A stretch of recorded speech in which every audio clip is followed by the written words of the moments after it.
ஊடகங்களில் வெளியாகும் செய்திகளில் பல சமூக வலைதளங்களிலும் விவாதிக்கப்பட்டு வருகின்றன.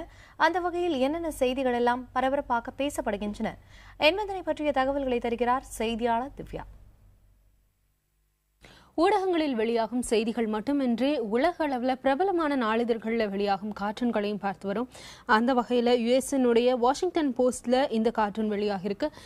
இந்த கார்ட்டூனை பார்க்கும்போது அதாவது என்ன அப்படின்னா, இந்த சீட்டில் அமர்ந்திருக்கிற இஸ்ரேல் பிரதமர் பெஞ்சமின் நேத்தன்யாஹூ அவர் அமெரிக்காவினுடைய மேலவை அப்படின்னு சொல்லப்படுற செனட்னுடைய அவைத்தலைவர் போயனர்னுடைய அழைப்பின் பேரில் தான் இந்த இடத்துல ஸ்பீச் நடத்த வந்திருக்கிறதா, உரை நிகழ்த்த வந்திருக்கிறதா அவர் சொல்ற மாதிரி ஒரு கற்பனை கார்ட்டூன் இந்த இடத்துல வரையப்பட்டிருக்கு.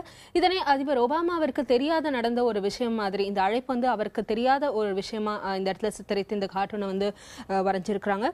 இதற்கு அடுத்தபடியா சவுத் கொரியாவினுடைய கொரியா டைம்ஸ்ல இந்த கார்ட்டூன் வெளியாகி இருக்கு. அதாவது என்ன அப்படின்னா, அந்த பக்கம் ஐஎஸ் தீவிரவாத குழுக்கள் மீது அமெரிக்கா அந்த தீவிரவாத குழுக்கள் நிகழ்த்தும் அந்த கொலை சம்பவங்கள் ஒரு கொடூரமான ஒரு சம்பவம். அதை குறிப்பிடும் வகையில பார்பேரியன்ஸ் அப்படின்னு அவங்க, அதாவது காட்டு மிராண்டித்தனமான கொலைகளை அவர்கள் நிகழ்த்துறாங்க அப்படின்றத குறிப்பிடும் விதமா அமெரிக்கா அவர்களை பார்த்து காட்டு மிராண்டித்தனம் அப்படின்னு சொல்ற மாதிரி இந்த இடத்துல ஒரு வர்ணிச்சு எழுதியிருக்கிறாங்க, விமர்சிச்சு. ஆனா அதே நேரத்துல அமெரிக்காவில தண்டனை பெற்ற கைதிகள், அதாவது இவர்களுக்கான தண்டனைகள் எந்த அளவு இருக்கும், டெத் பெனாலிட்டி எந்த அளவு இருக்கும் அப்படின்றதையும் இவர்கள் விமர்சிச்சிருக்கிறாங்க. ஊசி வச்சு நம்ம இப்போ இந்தியாவில் தூக்கு போடுற மாதிரி அங்க ஒரு கைதியை படுக்க வச்சு ஊசி குத்தி அவர்களை கொல்லும் வகையான ஒரு தண்டனை அங்க வழங்கப்பட்டு வருது. அதை ஒட்டி இந்த கார்ட்டூன் வரையப்பட்டிருக்கு. இதற்கு அடுத்தபடியா அதே சவுத் கொரியாவினுடைய கொரியா டைம்ஸ்ல உலக குளோப மையமா வச்சு இந்த கார்ட்டூன் வரையப்பட்டிருக்கு. ஒபாமா இந்தியா வந்திருக்கிறத விமர்சிக்கும் விதமா இந்த இடத்துல கார்ட்டூன் வரைஞ்சிருக்கிறாங்க. இதை சீன பிரதமர் இந்த பகுதியிலிருந்து பார்த்துட்டு இருக்கிறாரு, அதாவது அவர் இந்த விஷயத்தை கண்காணிக்கிறாருன்றதை குறிப்பிடும் விதமா இந்த கார்ட்டூன் வெளியாக இருக்கு. இதற்கு அடுத்தபடியா பாகிஸ்தானுடைய டான் நாளிதழில் இந்த கார்ட்டூன் வெளியாக இருக்கு.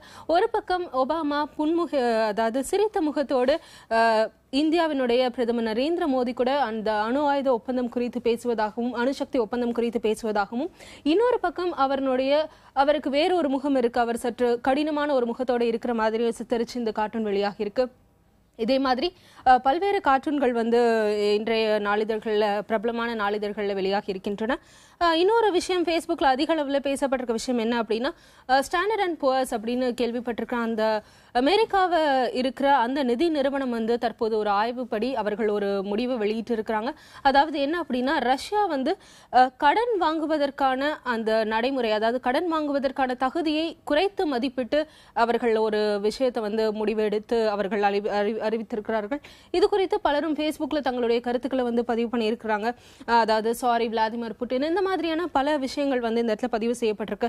ஏற்கனவே யுக்ரைன் விவகாரத்தில் அமெரிக்கா, ஐரோப்பிய யூனியன் போன்ற நாடுகள் ரஷ்யா மேல பொருளாதார தடை விதித்திருக்கிற இந்த நேரத்தில் ஸ்டாண்டர்ட் புவர்ஸ்னுடைய இந்த அறிவிப்பு ரஷ்யாவிற்கு மேலும் கடன்கள் எந்த நாட்டிலையும் வாங்க முடியாத பொருளாதார வளர்ச்சி குறைவான ஒரு நாடாக இருக்கக்கூடும் அப்படின்னு தான் பெரிய அளவில் பேசப்பட்டிருக்கு. இதுதான் இன்றைய ஃபேஸ்புக் சமூக வலைதளங்கள்ல பதிவாகி இருக்கிற விஷயம்.